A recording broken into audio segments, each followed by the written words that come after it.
नमस्कार दोस्तों। आज मैं आपके लिए दशा माता की पौराणिक कथा लेकर आई हूँ। कथा आपको अच्छी लगे तो वीडियो को लाइक कर दीजिएगा और चैनल को जरूर सब्सक्राइब कर लीजिएगा।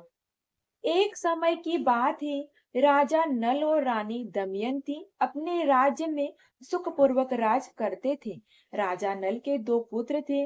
उनके राज्य में प्रजा सुखी और संपन्न थी। एक दिन राजा महल में एक ब्राह्मणी आई और रानी से बोली, रानी, दशा माता का डोरा ले लो। इसकी पूजा करके इसे गले में बांध लेना।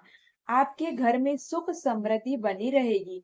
रानी ने वह डोरा ले लिया और विधि के अनुसार पूजा कर उसे गले में बांध लिया। कुछ दिनों बाद जब राजा नल ने रानी के गले में बंधा हुआ डोरा देखा तो पूछने लगे, रानी, इस सोने के जवारों के साथ आपने यह डोरा क्यों पहना है? रानी कुछ भी कहती उसके पहले ही राजा ने वह डोरा तोड़कर जमीन पर फेंक दिया। रानी ने डोरा उठाया रानी ने वह डोरा उठाया और उसे पानी में घोलकर पी गई और राजा से बोली, राजा, यह दशा माता का डोरा था। आपको इसका अपमान नहीं करना चाहिए था। जब रात्रि में राजा सो रहा था तो उसने स्वप्न में एक बूढ़ी महिला को महल में आते हुए देखा और माता लक्ष्मी को महल से जाते हुए देखा। सुबह उठकर राजा ने अपना स्वप्न रानी को सुनाया। रानी बोली, राजा, आपने हमारी अच्छी दशा को जाते हुए देखा और बुरी दशा को आते हुए देखा है। अब यह रुकने का कोई फायदा नहीं है। राजा रानी से अपनी बहू को पीहर भेज दिया और बेटों को राजमहल में ही छोड़ दिया। अपना मन लगाने के लिए अपने साथ एक पोता ले लिया और इस प्रकार राजा नल और रानी दमयंती अपने देश छोड़कर दूसरे देश में चले गए। चलते चलते रास्ते में राजा के मित्र सेठ का गांव आया। दूतों ने कहा, सेठ जी, आपके मित्र आ रहे हैं। सेठ ने पूछा, कैसे आ रहे हैं? दूत बोले, फटे हाल पैदल ही आ रहे हैं और बोल बाहर के कमरे में ठहरा दो। और हवेली से सेठानी बोली, पहुंचे सोते जैसा मित्र है मेरा। राजा नल और रानी दमयंती को बाहर के कमरे में ठहराया गया। उस कमरे में मोर की तस्वीर थी। खूंटी पर सेठानी और नौलखा हार टंगा था। रानी ने देखा कि खूंटी का हार तो निगल रही है। यह देख रानी ने राजा को कहा, इसी समय हमें यहाँ से चले जाना चाहिए, नहीं तो हमारा चोरी का नाम लगेगा। राजा और रानी दोनों रात में ही वहां से चल दिए। आगे चलते तो राजा की बहन का गांव आया। राजा ने बहन को खबर पहुंचाई, तुम्हारा भाई आ रहा है। बहन ने पूछा, कैसे आ रहा है? खबर देने वालों ने बोला, दुखी हाल में पैदल ही आ रहा है। बहन बोली, गांव के पीपल के नीचे ठहरा दो, नहीं तो सास और देवरानी कहेगी, कैसा भाई है मेरा भाई। बहन भाई से मिलने के लिए एक थाली में चावल और मूंग ढककर ले आई। राजा नल के हाथ में लेते ही चावल मूंग कीड़े मकोड़े बन गए। रानी दमयंती गड्ढा खोदकर उसे जमीन में गाड़ दिया। अब तो वहां से आगे चलते चलते रास्ते में एक नदी आई। राजा ने वहां तीतर मारकर रानी को दिया और कहा, मैं पोते के साथ नदी में नहाकर आता हूँ, आप तीतर पका लेना। ऐसा कहकर राजा पोते को लेकर चला गया। जब राजा वापस आया तो रानी ने कहा, राजा, पके हुए तीतर हांडी में उड़ गए। राजा बोला, रानी, मुझसे तो भी पोता नहीं मिला, वह बह गया पानी में। दोनों विलाप कर वहां से चल दिए। रास्ते में उन्हें एक सोना बंजर बाग मिला। दोनों ने रात को वहीं सो गए। सुबह हुई तो बाग की मालिनी आई और उसने देखा कि बंजर बाग में कोपले ढूंढ रही है और वह उसमें बोली, तुम दोनों कौन हो? राजा बोला, हम तो भीख के मारे रहने की जगह ढूंढ रहे हैं। मालिनी बोली, अब तुम दोनों यहीं रहो और मेरे बाग की देखभाल करो। वह दोनों बाग में ही रहने लगे। दिन बीतते हुए एक ऐसे ही होली का दिन आया। राजा जब कुएं से पानी भरता तो बार बार पानी में कुछ आता और राजा उसे वापस कुएं में फेंक देता। रानी राजा से बोली, राजा यह बार बार क्या आता है और क्या आता है जिसे आप फेंक देते हो? राजा बोला, रानी, पानी में एक सूत की लकड़ी, ककड़ी और हल्दी की गांठ आने लगी है। हाँ, और वो बार बार आ रही है। रानी बोली, राजा, अगर इस बार आपके पानी में कुकड़ी और गांठ आए तो आप मुझे दे देना। राजा बोला, दमयंती, पहले ही तुम्हारे इस कामन कमन के आज हमारी यह दशा हो गई है, अब तुम फिर वही सब करना चाहती हो? राजा ने वापस पास फिर वही दोनों चीजें को पानी में आई। इस बार राजा ने हल्दी की गांठ और सूत की कोकड़ी रानी को, दमयंती को दे दी। रानी बोली, होली दहन के वक्त होली झल दिखाकर दशा माता का व्रत लिया और कुछ दिनों बाद रानी राजा से बोला, रानी, इस नगर में राजा ने स्वयंवर है, मेरे कपड़े धो देना, मैं वहां जाऊंगा। रानी बोली, राजा, आप इस दशा में ही वहां जाएंगी? राजा बोला, रानी, दशा तो ही खराब आई थी, दिल तो राजा का है। राजा स्वयंवर में पहुंचा और राजकुमारी ने सारे राजकुमारों को छोड़कर राजा नल और हार पहना दिया। वहां मौजूद सभी लोगों ने हैरान रह गए।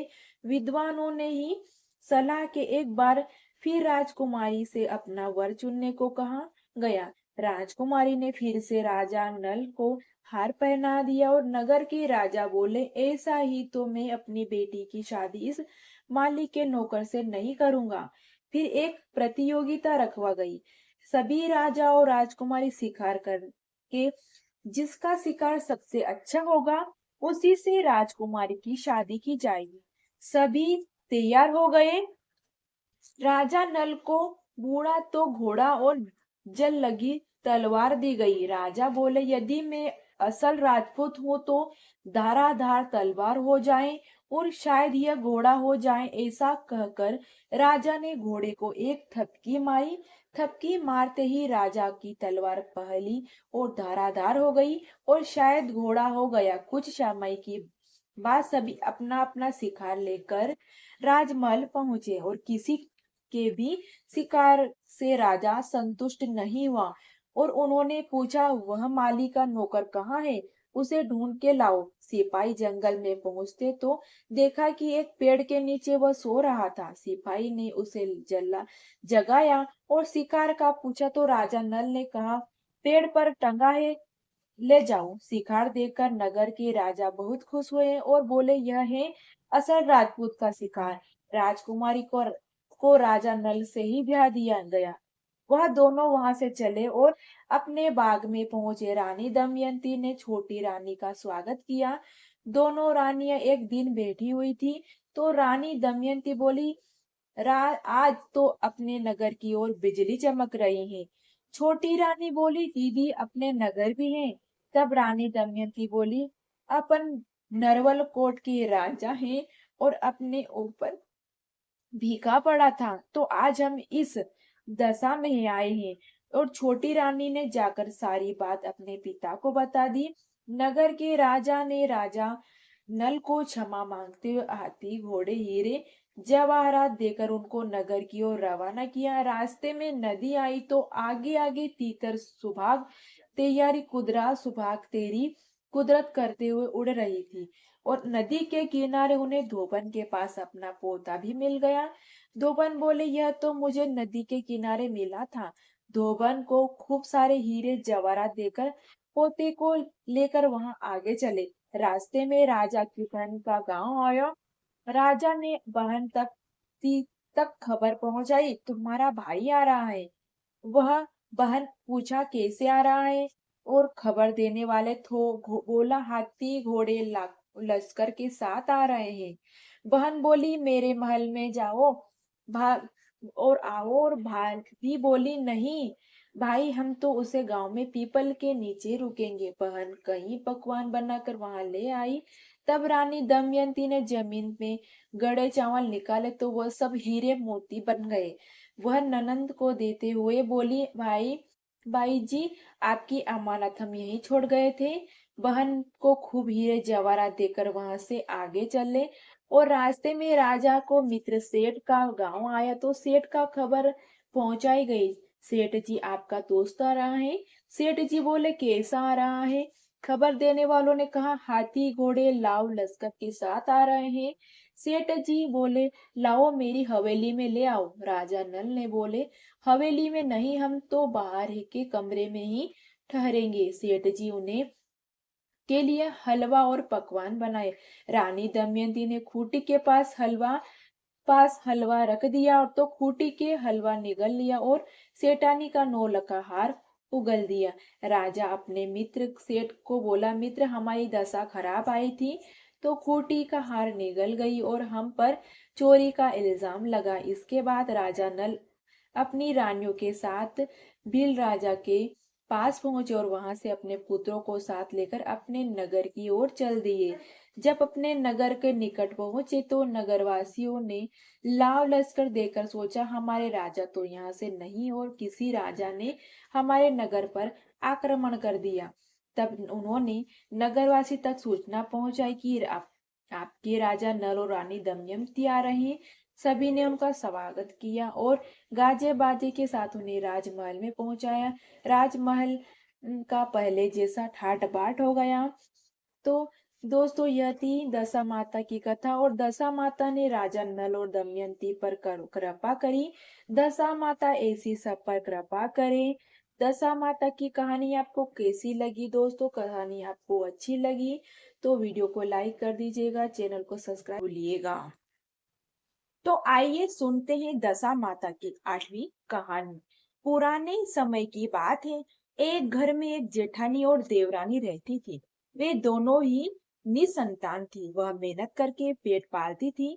दोनों व्रत पूजन कुछ भी नहीं करती थी। एक दिन दोनों प्रातः काल गांव में आग लेने गई और उस दिन गांव में दशा माता का पूजन था, इसलिए उन्होंने किसी ने भी उन्हें आग नहीं मिली। आग न मिलने के कारण जेठानी और देवरानी से बोली आज हम दोनों का व्रत ही रहेगा। शाम को आग मिलने पर ही रसोई बनाकर भोजन करेंगी। शाम को न जाने कब जेठानी अपनी पड़ोसन के यहाँ आग लेने गई तो पड़ोसन ने उसे आदर पूर्वक बैठाया और जेठानी ने पड़ोसन से पूछा कि दशा माता की पूजा करने से क्या होता है।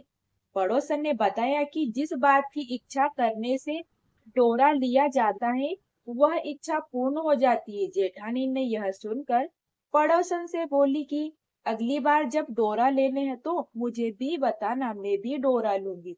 जेठानी ने जैसे ही आग लेकर घर में बाहर आई तो उसे गाय चक्कर आती दिखाई दी। ग्वाला पीछे आ रहा था, उसे गधे पर एक बछड़ा था और एक गाय बछड़े को चाटते हुए चल रही थी।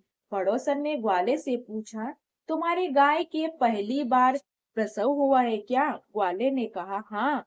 पड़ोसन ने फिर पूछा गाय ने बछड़ा दिया है क्या या बछड़ी? ग्वाला बोला बछड़ा। यहाँ जानकर जेठानी बोली पड़ोसन से कहा कि घर जाकर दशा माता का डोरा ले लो। 9 दिन तक व्रत रखकर कथा सुनना और 10वें दिन सिर सहित स्नान करके पूजन करना। दशा माता चाहेगी तो 10 दिन के भीतर ही तुम्हारी मनोकामना पूर्ण हो जाएगी। जेठानी ने घर जाकर सारी बात देवरानी को बताई। दोनों ने दशा माता से मनोती मांगी कि यदि हम दोनों की संतान होगी तो हम सुहागिनों न्योता देंगे और दोनों दशा माता का डोरा लिया।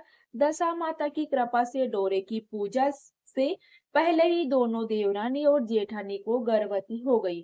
दोनों ने के यहाँ लड़कों ने जन्म लिया। बालकों ने के नामकरण करवाया और नामकरण संस्कार के बाद देवरानी और जेठानी ने कहा हमने जो सुहागिन को नोता नंदन मांगी थी अब उसे पूरा करना चाहिए।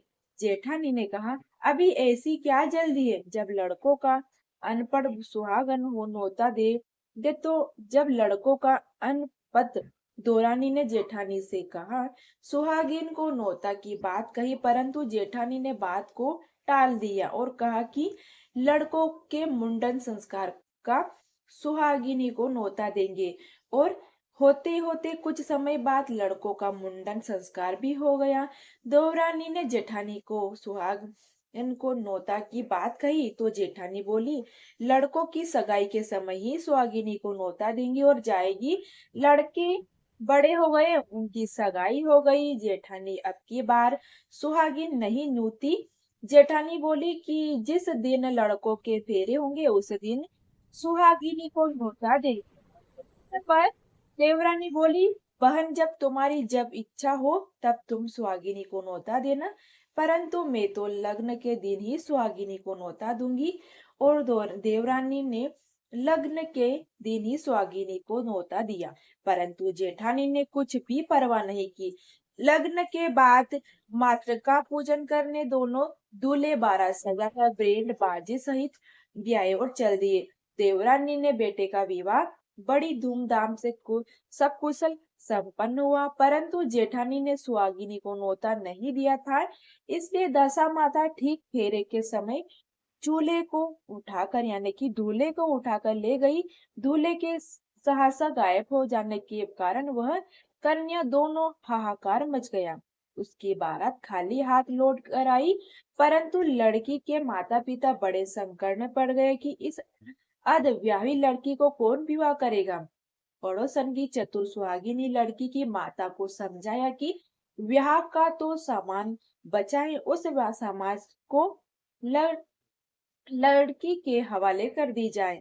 लड़की भिखारिन को संप्रदा सदा व्रत देने लगी और एक दिन एक साधु तीर्थ यात्रा करता हुआ वहां आया। गांव के घने जंगल में एक पीपल का पेड़ था।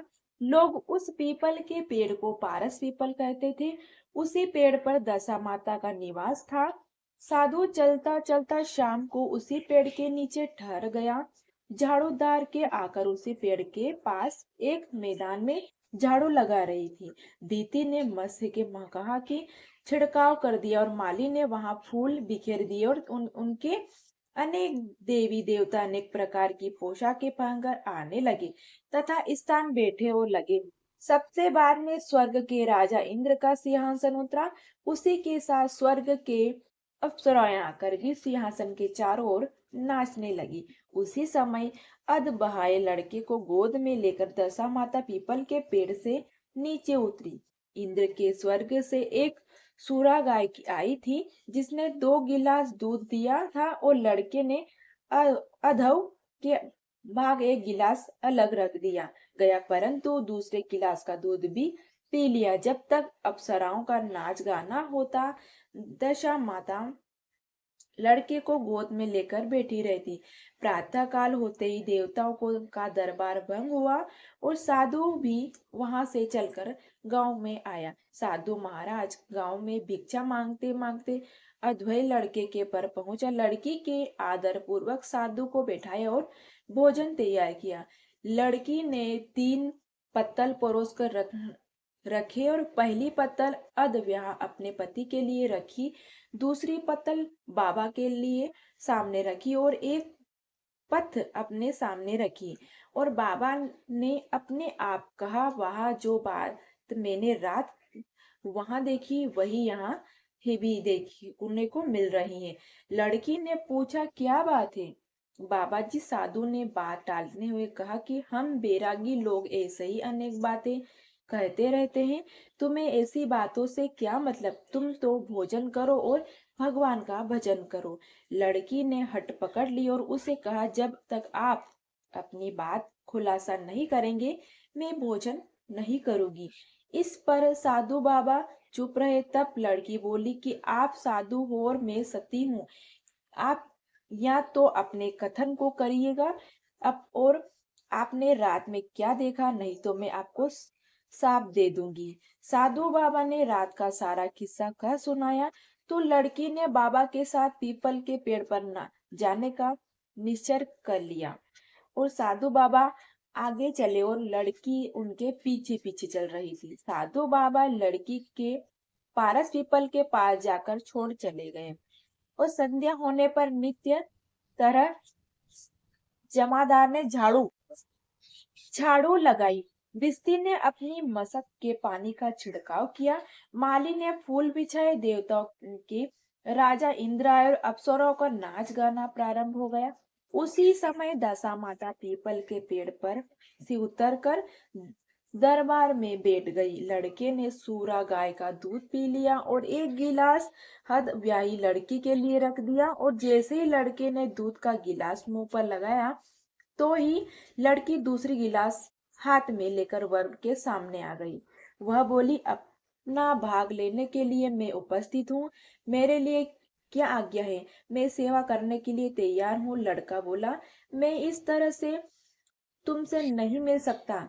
मैं दशा माता की सेवा में रहता हूँ। मुझे अभी दरबार में जाकर दशा माता की गोद में बैठना होगा।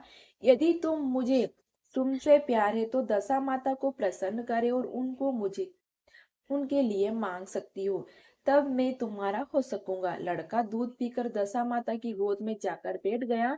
लड़की अप्सराओं के साथ नाच गाने कर कर लगी, और सवेरा हुआ तो दशा माता ने इस नई लड़की को बुलाकर पूछा कि तुम कौन हो? तुम्हारे नाचने में से बहुत प्रसन्न हुई हूँ। जो कुछ मांगो मैं तुम्हें दूंगी। तो लड़की ने दशा माता से वचन लिया, मैं जो कुछ मांगू वह आप मुझे प्रदान करेगी। तथास्तु कहने पर लड़की ने दशा माता से अपने पति को पकड़कर कहा कि मुझे यही चाहिए। दशा माता ने कहा, तुमने मांगा तो बहुत, परंतु मैं वचन दे चुकी हूँ, इस कारण तेरे पति को मुझे वापस देती हूँ। राजा इंद्र ने पूछा कि भगवती, यह सब क्या राज है? मैं इस राज को जानना चाहता हूँ। तो दशा माता ने बताया कि यह लड़का मेरे वरदान से ही प्राप्त हुआ था। इसकी माता ने चुनौती मांगी कि लड़का पैदा होने पर सुहागिनी को न्योता दूंगी, परंतु उसने अभी तक अपना वचन पूरा नहीं किया। इसी कारण मैं इस लड़के को विवाह मंडप में उठा लाई थी। यह लड़की इसकी अर्धविवाही पत्नी और पतिव्रता है। पतिव्रता होने के कारण यह देव समाज में पहुंचकर मुझसे अपना पति मांग रही है। दशा माता ने ऐसे वचन सुनकर इंद्र सहित सब देवी देवता ने वर वधु के ऊपर फूल और पुष्प वर्षा की। तब जब तक साधु बाबा भी वहां पर आए, और साधु बाबा दूल्हा को दुल्हन के साथ लेकर गांव की ओर चल पड़े। जब यह तीनों गांव के समीप पहुंचे तो गांव वाले दूल्हा दुल्हन को देखकर लड़की के पिता को सूचना दी, और तुम्हारी पुत्री एक दूल्हे के साथ आ रही है। जिस दिन लड़की ने चली गई थी उसके पिता ने लोका अपवाद के डर से बाहर निकला और बंद कर दिया था।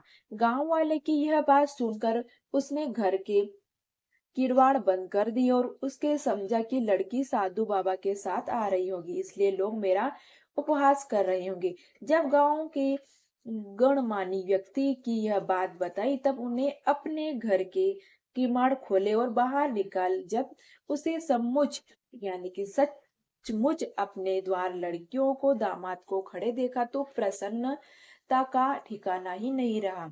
लड़की के पिता ने इस खुशी के मौके पर बहुत दान पुण्य किया और फिर से विवाह की तैयारी की। लड़की की माता से कहा कि इस तरह से विवाह नहीं होगा। पहले दूल्हे की माता सुहागिनी को न्योता देगी, बारात लेकर आएंगे, तब विवाह ने नेक पूरे किए जाएंगे। तभी लड़की के पिता ने लड़के के घर खबर भेजी, और लड़के के माँ ने पहले स्वागत को न्योता दिया, और यानी कि सुहागन को न्योता दिया। तब बारात चली और बड़ी धूमधाम से विवाह हुआ। वर वधु दोनों अपने घर आए गए, और वधु की खुशी में लड़की की माता ने दोबारा सुहागिनी को न्योता दिया। उसी समय विवाह के दिन वर के घर पर सुहागिनी को न्योता की प्रथा चला रही है। दशा माता की जिस तरह सती दशा बदली, वैसे ही सबका कल्याण करे। एक समय की बात है, किसी नगर में एक राजा राज करते थे। उसकी रानी कोमल यानी बहुत कोमल, वह फूलों की सैयान पर शयन करती थी। एक दिन फूलों के साथ एक सच्ची कली भी आ गई, और कच्ची कली के कारण उसे सारी रात नींद नहीं आई, और वो करवटें बदलती बदलती रहने और पूछे, प्रिय आज क्या बात हो जो तुम्हें नींद नहीं आ रही? तो रानी बोली, आज फूलों में एक कच्ची कली आ गई है, वह मेरे शरीर पे चुभ रही है, इसी कारण मुझे नींद नहीं आ रही है। राजा ने शयन कक्ष में एक दीपक जल रहा था, यह बात सुनकर उसकी ज्योति हंसने लगी। राजा ने कहा, हाथ जोड़कर उससे हंसने का कारण पूछा और ज्योति स्वरूपा ने बताया, अभी तो रानी को कच्ची कली के कारण इतनी तकलीफ हो रही है। कल सवेरे होने पर जब रानी को सिर पर बोझ ढोने पड़ेगा तब इसकी क्या गत बनेगी। राजा ने पूछा, क्या मेरे जीवित रहते ऐसा संभव है? तब ज्योति स्वरूपा ने उस उत्तर दिया, हाँ ऐसा संभव है। यह सुनकर राजा ने मन में सोचा, देववाणी कभी असत्य नहीं होती और होनी को कौन टाल सकता है। रानी को अवश्य ही बोझ ढोना पड़ेगा, परंतु यह हो सकता है कि यदि मैं इस संदूक पर विकार यानी कि बिठाकर समुद्र के वहां दूं तो यह बोझ ढोने को सब बच सकती है। राजा ने उसी समय रानी से कहा, चलो मैं तुम्हें तुम्हारे मायके छोड़ जाऊं, कुछ दिन वही रहना। रानी बोली, परंतु महाराज मेरे मायके में तो कोई भी नहीं है, मैं वहां किसके पास रहूंगी। राजा ने उत्तर दिया, तुम्हारे गो संबंधी आज बहुत अच्छी दशा में है, मैं उसके ही पास तुम्हें भेज देता हूँ। रानी ने राजा की बात मान ली।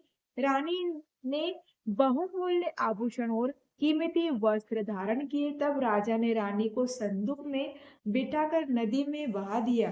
वह वही नदी समुद्र में जाकर मिलती है। उस नदी का राजा ने बहनोई ने समुद्र से मोती निकालने का काम खोल रखा था।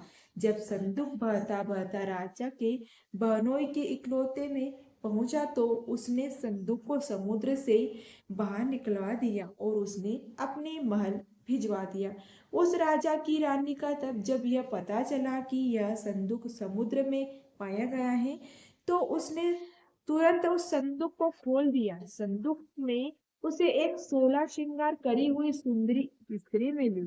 रानी ने उसने मन में सोचा कि यदि राजा इसको दशा में देखेंगे तो इस पर मोहित हो जाएंगे और मुझे तो छोड़ देंगे, इसलिए उसने उस रानी के सारे जीवित उतरा दिए यानी कि सारे जेवरात उतरा दिए और उसे फटे पुराने कपड़े पहना दिए और संदूक में बंद कर दिया। राजा जब महल में आया तो रानी ने पूछने लगा, क्या तुमने देखा है इस संदूक में क्या है?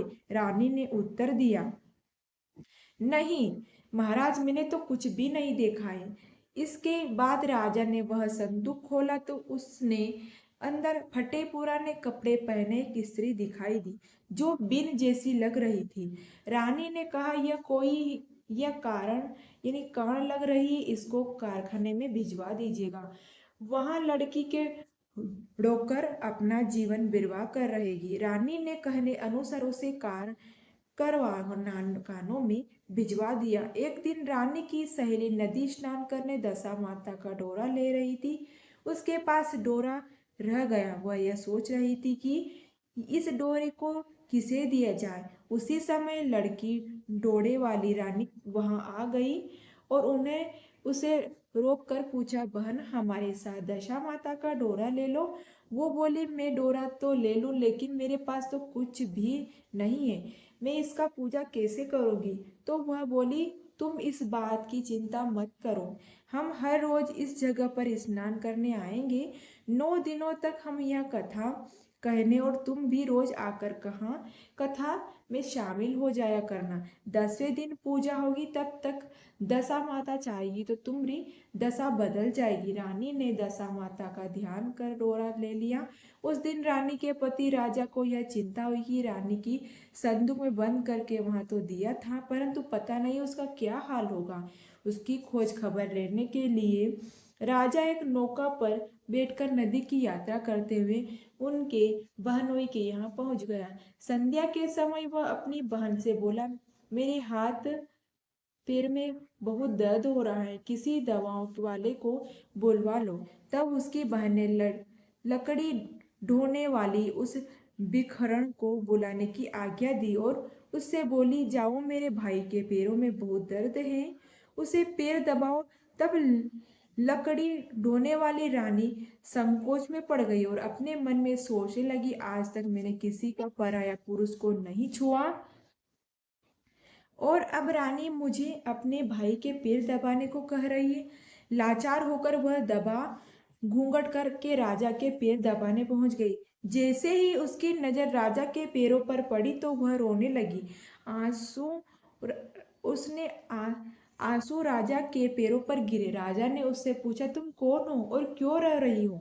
तो वह बोली, जैसे आपके पैर है वैसे मेरे पति के पैर भी हैं। उनकी याद आने पर मुझे रोना आ गया। रानी की आवाज सुनते ही राजा ने उसे पहचान लिया और बोले, मैं समझ गया, अब तुम्हें पैर दबाने की जरूरत नहीं है। तुम्हारे भाग्य में जो लिखा था वह तुम्हें भोगना ही पड़ा। मैंने उसे टालने के लिए जो उपाय किया था उसका नतीजा उल्टा ही निकला। तुम्हें मेरे जीते जी लकड़ियों को नहीं ढोना पड़ी और सवेरे तुम्हारा परंतु अतिथि राजा सोकर नहीं उठे तो उसकी बहन को चिंता होने लगी। रानी ने कमरे में जाकर अपने भाई को जगाया। उसका भाई बोला, मेरी तबीयत ठीक नहीं है, मेरे सिर के दर्द हो रहा है, मैं अभी आराम करता हूँ और मेरा मन बहुत व्याकुल हो रहा है। रानी ने पूछा, आखिर क्या बात है, कुछ तो बताइए। राजा ने कहा, बड़ी शर्म की बात है, मैंने तुम्हारी भाभी को संदूक में बैठाकर तुम्हें पास भेजा था, परंतु तुमने उसे एक बिन कान बनाकर लकड़ियों ढोने पर लगा दिया। तब उसकी बहन बोली, भैया मुझे क्षमा कीजिएगा, मैंने उन्हें नहीं पहचाना था। ऐसा कहकर उसने दासियों को भेजकर उसे अपने पास बुलवाया और लकड़ी ढोने वाली रानी के आने पर उसने अपनी भाभी से माफी मांगी और उसने पैर में पकड़ लिया। कुछ दिनों तक वह दोनों उनके यहाँ रहते रहते। उनके बाद राजा रानी को अपने साथ ले गए। रानी ने अपने महल पहुंचकर सुहागन को भोजन करवाया और बड़ी धूमधाम से दशा माता के डोरे की पूजा की और नगर में ढंढोरा पिटवा दिया। आज से अमीर और गरीब सब दशा माता का डोरा लिया करो और श्रद्धा पूर्वक पूजन किया करे। जिसके पास पूजन पारण के लिए धन की कमी हो तो वह महल में आ जाए। दशा माता जिस प्रकार रानी के दिन दशा माता ने फेरे वैसे ही सबकी दशा को ठीक करना। बोलिए दशा माता की जय। तो दोस्तों यह थी दशा माता की कथा। तो आपको वाले व्रत की अगली कहानी कहानी आपको अच्छी लगे तो वीडियो को लाइक कर दीजिएगा, चैनल को सब्सक्राइब करना ना भूलिएगा। अब करते हैं हम कहानी शुरू। एक समय की बात है, एक साहूकार था, उसके परिवार में 5 पुत्र, उनकी बहुएं तथा एक पुत्री थी। पुत्री का विवाह हो चुका था परंतु उसका गोना नहीं हुआ था, इस कारण वह अपने माता पिता के घर से ही रह रही थी। एक दिन साहूकार की पत्नी दशा माता का डोरा लेने लगी। उसकी बहू ने भी डोरा लिया। बहू ने अपनी सास से पूछा कि क्या ननंद के लिए भी डोरा लेना है? सास ने कहा हाँ। इस बार बहू ने कहा, उनकी तो विदाई होने वाली है, यदि व्रत से पहले ही वह विदा हो गई तब क्या होगा? सास ने उत्तर दिया, मैं व्रत का सारा सामान साथ ले लूंगी, वह अपने ससुराल में पूजा कर लेगी। तो ऐसा ही हुआ। कुछ समय बाद उसके ससुराल ले जाने उसका पति आ गया। माँ ने बेटी को विधि पूर्वक विदा किया और उसकी पालकी में पूजा का सब सामान रखवा दिया। लड़की अब अपने ससुराल पहुंच गई। आसपास की महिला नई बहू और देखने आने लगी। सब उसकी सुंदरता, गहने और कपड़ों की तारीफ करने लगे। इतने में एक औरत की नजर उसके गले में बंधे हुए डोरे पर पड़ गई। वह बोली, बहू की माँ सास टोटके वाली है, देखो इसके गले में तो क्या डोरा बंधा है भेजा है। सबकी निगाहें बहू के गले में बंधे डोरे पर पड़ी। सभी स्त्री ने डोरे के बारे में अपनी अपनी राय प्रकट करने लगी। शाम को सास, ननंद, देवरानी, जिठानी पर घर की सभी स्त्रियां उसके डोरे की चर्चा करने लगी। सब डोरे की निंदा कर रही थी। सुबह से शाम तक डोरे के बारे में सुनते सुनते बहू बहुत बुरा लगना लगा। उसने डोरे को गले में उतार कर जलती हुई आग में डाल दिया। डोरे के जलने के सारे घर में आग लग गई। घर में रख सब ध्यान जल गया। सब आदमी अपने प्राण बचाकर भागे और कहने लगे, घर में केवल नई बहू नहीं, उसका पति भी रह गया है, बाकी सब कहाँ? इस बार बहू के कहा उसकी विदाई होने वाली है, यदि व्रत से पहले ही वह विदा हो गई तब क्या होगा? सास ने उत्तर दिया, मैं व्रत का सारा सामान साथ में रख दूंगी, वह अपने ससुराल में पूजा कर लेगी। ऐसा ही हुआ, कुछ समय बाद उसे ससुराल ले जाने उसका पति आ गया। माँ ने बेटी को विधि पूर्वक विदा किया और उसकी पालकी में पूजा का सब सामान रखवा दिया। लड़की अब अपने ससुराल पहुंच गई। आसपास की महिला नई बहू को देखने आने लगी। सब उसकी सुंदरता, गहने और कपड़ों की तारीफ करने लगे। इतने में एक औरत की नजर उसके गले में बंधे हुए डोरे पर पड़ी।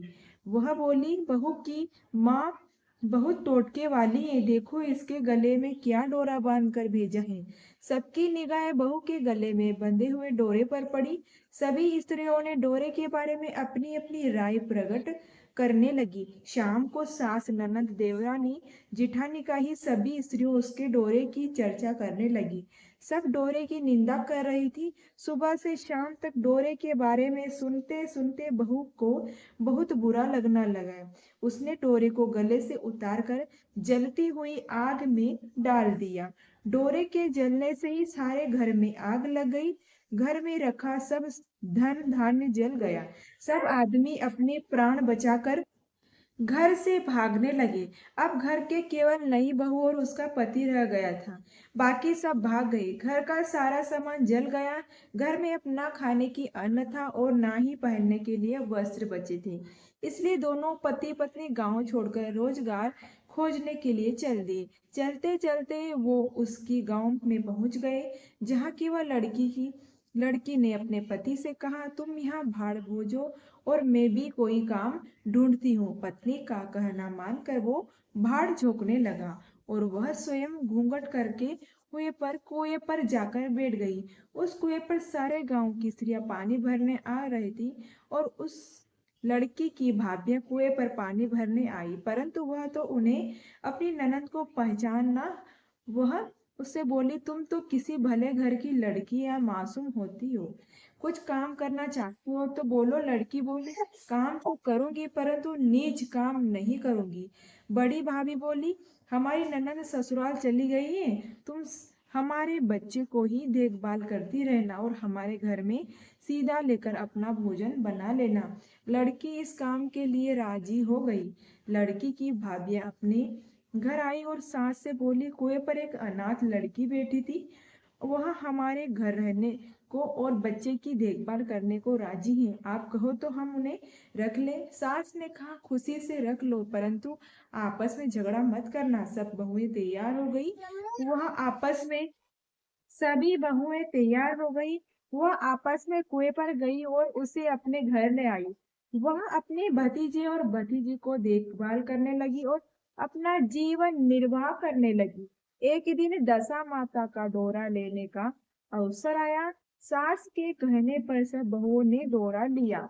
बहू ने सास से पूछा, क्या इस लड़की के लिए भी डोरा लेना है?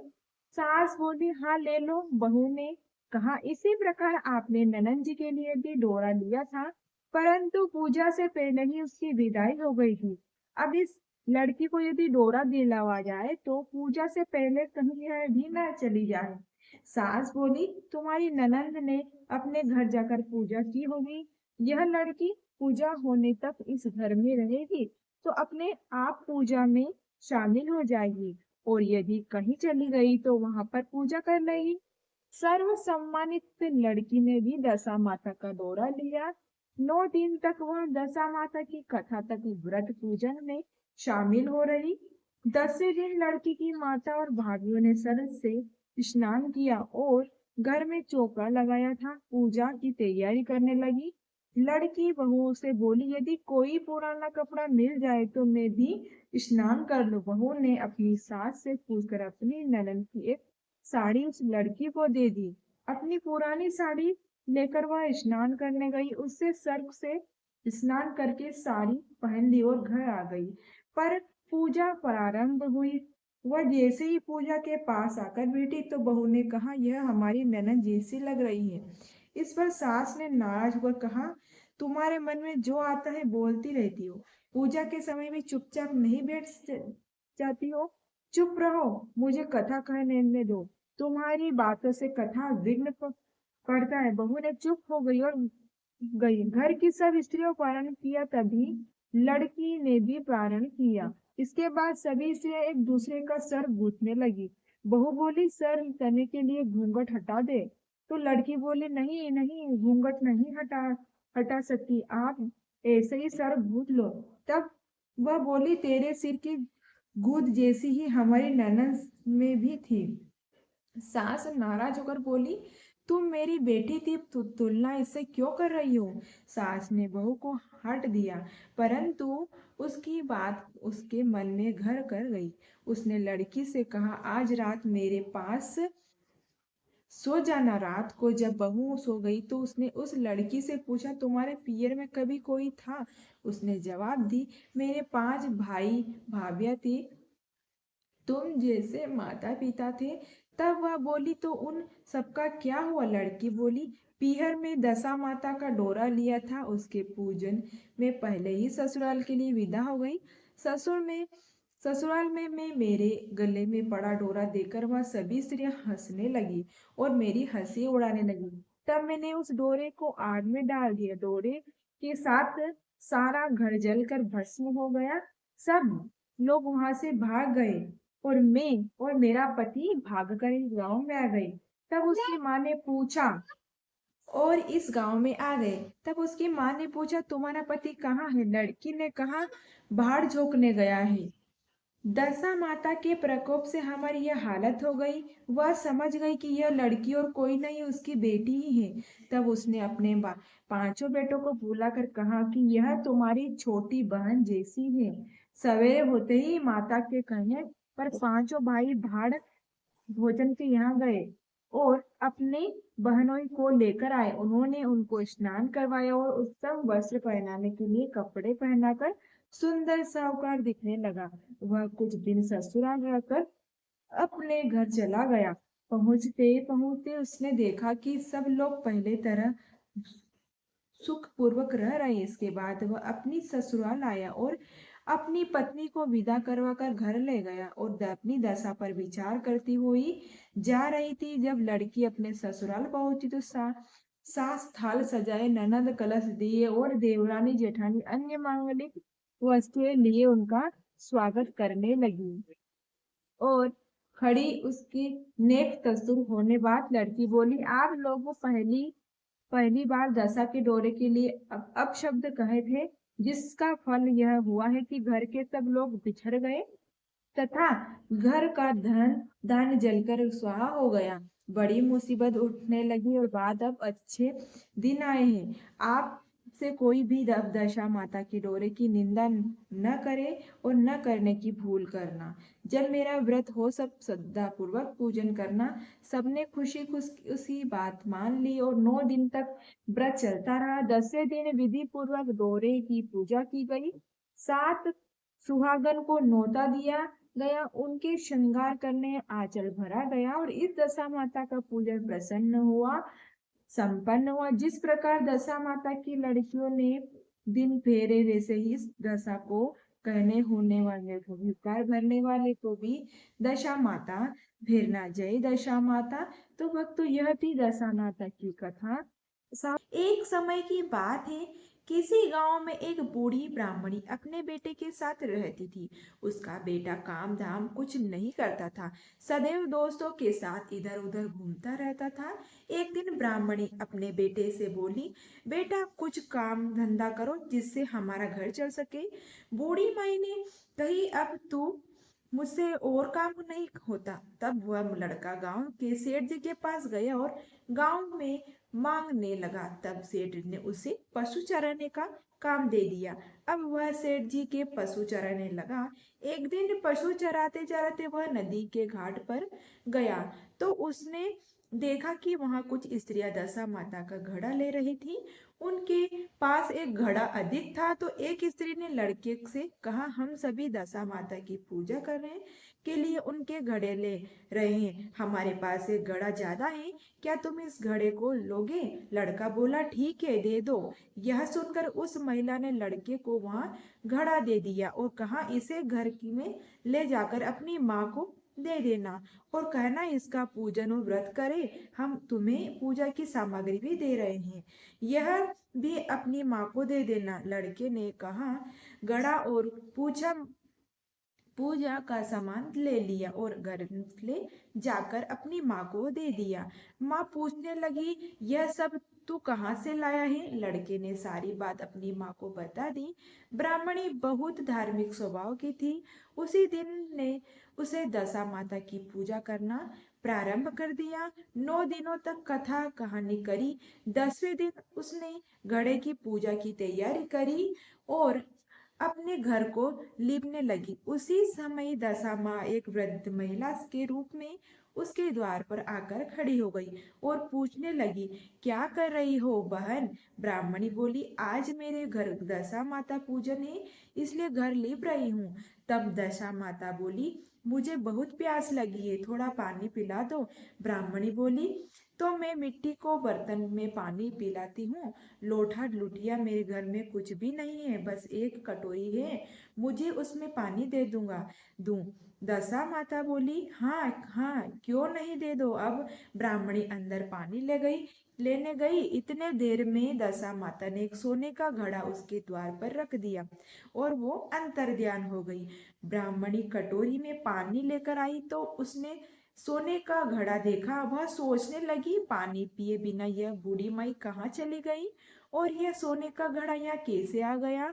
लगता है यह उसका घड़ा है, पता नहीं किसका घड़ा कहाँ है। यदि किसी को पता चला तो मेरी चोरी का इल्जाम लगेगा, बूढ़ापे में मेरी इज्जत खराब होगी। इस चिंता में ब्राह्मणी हाथ में सोने का घड़ा लेकर उस बूढ़ी माई को ढूंढने निकल जाती है। रास्ते में उसे उसका बेटा मिलता है तो पूछता है माँ कहाँ जा रही हो? किसी ने ढूंढ रही हूँ। ब्राह्मणी ने सारी बात अपने बेटे को बता दी। ब्राह्मणी का बेटा समझ गया कि यह जरूर दशा माता की वह बोला माँ वह बूढ़ी माई और कोई नहीं है, स्वयं दशा माता थी। उन्होंने अपना यह सोने का घड़ा तुम्हें दिया है, तुम पर दशा माता की कृपा हुई है। इसके बाद ब्राह्मणी नदी नहाने लगी और नदी नहाने चली गई। नदी में नहाकर जब वह आई तो नदी के किनारे सोने का एक और भरा हुआ घड़ा मिला और उस उत्तम वस्त्र मिले। ब्राह्मणी ने वह वस्त्र पहन लिए और अपने घर जाने लगी। तभी 4 आदमी वहां एक डोली लेकर आए और कहने लगे ब्राह्मणी यह डोली तुम्हारे लिए आई है, मुझे तुम इसमें बैठकर चलो। ब्राह्मणी बोली बोली डोली में बैठकर अपने घर की ओर चल दी। घर आकर देखी तो उसकी टूटी फूटी झोपड़ी की जगह एक आलीशान महल खड़ा है।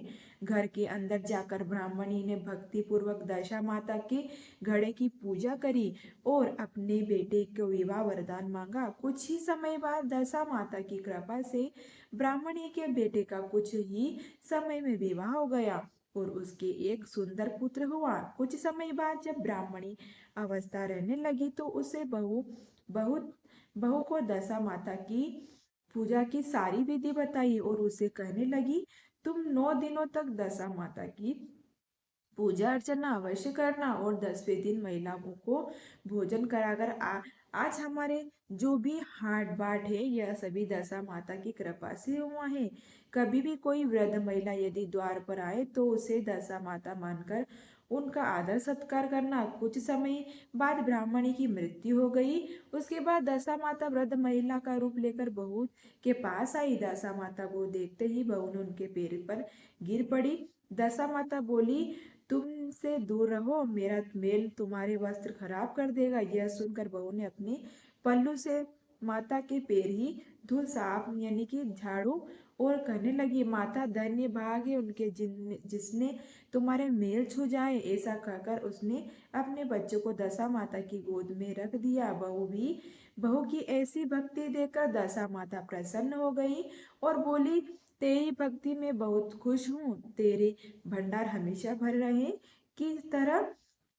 भरे रहे, किसी भी तरह की चिंता मुझे नहीं सताए। जो तू इच्छा करेगी वो फल पाएगी, ऐसा दशा माता कहकर अंतर ध्यान हो गई। बोलिए दशा माता की जय। ऐसा दशा माता अध्ययन हो गए जैसा दशा माता की कृपा उस बूढ़ी माई और उसकी बहू पर की। दशा माता ऐसी कृपा सब पर करे। बोलिए दशा माता की जय। तो कहानी लेकर आए हैं। एक समय की बात है, सास और एक बहू थी, दोनों पूजा पाठ नहीं करती थी। एक दिन सुबह सुबह सास ने बहू से कहा कि जाओ और पड़ोसन से आग लेकर आओ और भोजन की तैयारी करो, बड़ी भूख लगी है। बहू हाथ में कंडे लेकर आग लेने गांव में चली गई। उस दिन गांव पर दशा माता की पूजा थी, इसलिए किसी ने भी उसे आग नहीं दी। वह खाली हाथ ही वापस लौट आई और घर आकर सास से बोली, माता जी आज तो किसी ने भी आग नहीं दी। सब बोले कि सुबह सुबह आग लेने आ गई है, सभी दशा माता की पूजा कर रहे हैं। तब उसकी सास ने उसे उत्तर दिया कि यह व्रत उपास करने से कुछ नहीं होता, अभी तुम्हारे पास जो भी कुछ है मुझे खाने को दे दो। बहू ने दिमाग में दशा माता के व्रत की बात चल रही थी। वह सोच रही थी कि यदि सारा गांव यह व्रत कर रहा है तो जरूर कुछ ना कुछ तो बात है। यह शाम होने पर वह अपनी पड़ोसन के पास गई और बोली, मेरी सास तो दशा का डोरा नहीं लेती, परंतु इस बार मैं डोरा लेना चाहती हूँ, मुझे पूजा की विधि बता दो। पड़ोसन ने बहू को दशा माता का डोरा लेने की सारी विधि बता दी। जब वो डोरा लेने का समय आया तो बहू ने सास को बिना बताए दशा माता का डोरा ले लिया। 9 दिन तक वह किसी न किसी पड़ोसन के वहां के घर जाकर कथा सुनती रहती थी। 10वें दिन उसे चिंता सताने लगी कि अब मैं पूजा कैसे करूं। वह मन ही मन में दशा माता का ध्यान करने लगी और सोचने लगी कि यदि आज सास वह कहीं बाहर चली जाए तो मैं शांति पूर्वक पूजा कर लूंगी। दशा माता की कृपा से थोड़ी देर में सास बहू के पास आई और बोली, मैं आज खेत पर जा रही हूँ, यदि मुझे आने में देर हो जाए तो मुझे मेरे लिए खेत पर खाना भिजवा देना। बहू ने मन ही मन मुस्कुराते हुए कहा तो पूरी तरह वह यही खुश हो गई कि आज तो माँ जी कुएं पे चली गई, मैं दशा माता की पूजा बड़े आराम से कर सकती हूँ और बड़े ही श्रद्धा पूर्वक कर सकती हूँ। वही सोचती थी कि उसने सास ने कहा, आप चिंता होकर जाइए, बेचिंता होइए जाइए, घर का सारा काम मैं निपटा लूंगी और दोपहर में आपका भोजन लेकर खेतों पर भी मैं आ जाऊंगी। सास के जाते ही बहू ने स्नान कर दशा माता की पूजा के इसके बाद वह पूजा की सामग्री एक मिट्टी के गोले में रखकर उसे खिलौने के लिए ले जाने लगी। उसकी माँ खेतों में वापस आ गई और सास को देखकर बहू ने जल्दी से उस मिट्टी के गोले को छुपा दिया। उसने सोचा कि उचित समय पर गोले को दही से निकाल लूंगी और आते ही बहू से कहा, तुम मुझे खाना दे दो, क्यों आ नहीं आई, अब तक क्या कर रही थी। बहू ने कहा, माता जी आज मैं सर के बाल धोए थे, उन्हें सुखाने में देर लग गई, इस कारण भोजन बनाने में देर हो गई। थाली लाती हूँ, आप गुस्सा त्याग दो और भोजन कीजिए। सास का गुस्सा कुछ ठंडा हुआ, वह हाथ पैर धोकर चौके में बैठी थी कि उसका बेटा आया और वह भी अपनी माँ के साथ भोजन करने बैठ गया। सास भोजन करने के बाद उठने ही वाली थी, उसका बेटा बोला, मुझे तो दही चाहिए। सास ने बहू से दही लेने के लिए कहा तो बहू बोली, मैं तो रसोई में हूँ, आप ही ने दही दे दीजिएगा।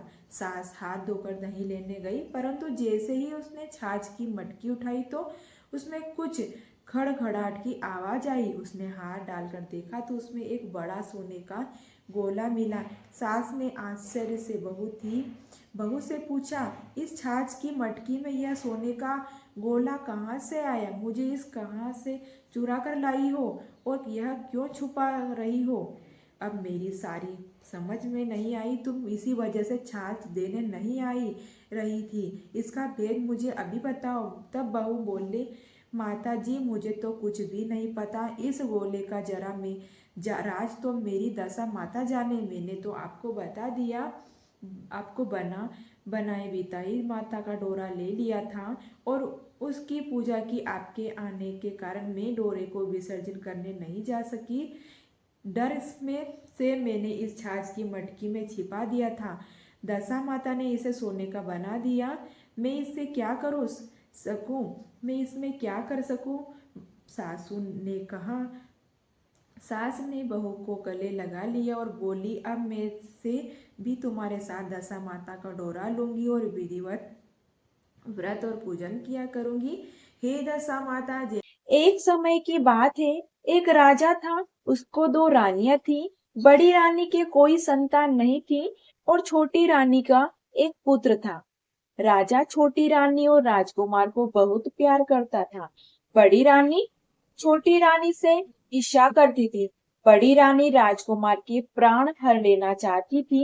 एक दिन राजकुमार खेलता खेलता बड़ी रानी के आंगन में लिप गया और बड़ी रानी ने राजकुमार के गले में काला सांप डाल दिया। छोटी रानी दशा माता का व्रत करती थी। राजकुमार दशा माता का ही आशीर्वाद था और दशा माता की कृपा से ही आज किशोर कुमार के गले में वह सांप बिना कोई नुकसान पहुंचाए चला गया। दूसरे दिन बड़ी रानी ने लड्डू में जहर मिलाकर राजकुमार को खाने के लिए दिया। जैसे ही राजकुमार लड्डू खाने लगा तो दशा माता एकादशी का रूप धारण करते हुए राजकुमार के हाथ में लड्डू छीन लिया। बड़ी रानी का यह बार भी खाली गया। अब उसे चिंता हुई कि किस तरह राजकुमार को मारे। तीसरे दिन जब राजकुमार फिर खेलता हुआ था, बड़ी रानी के आंगन में आया तो रानी ने उसे पकड़कर गहरे कुएं में धकेल दिया, लेकिन दशा माता ने उसे बीच में ही पकड़ लिया। सारे राजमहल में राजकुमार की तलाश होने लगी। राजा ने छोटी अशोक में रोने लगे और तब दशा माता ने एक दी भी अकारण का रूप धारण कर लिया और राजकुमार को गले में लगाया। एक कपड़े में छुपाकर राजमहल के द्वार पर पहुंच गई और भिक्षा मांगने लगी।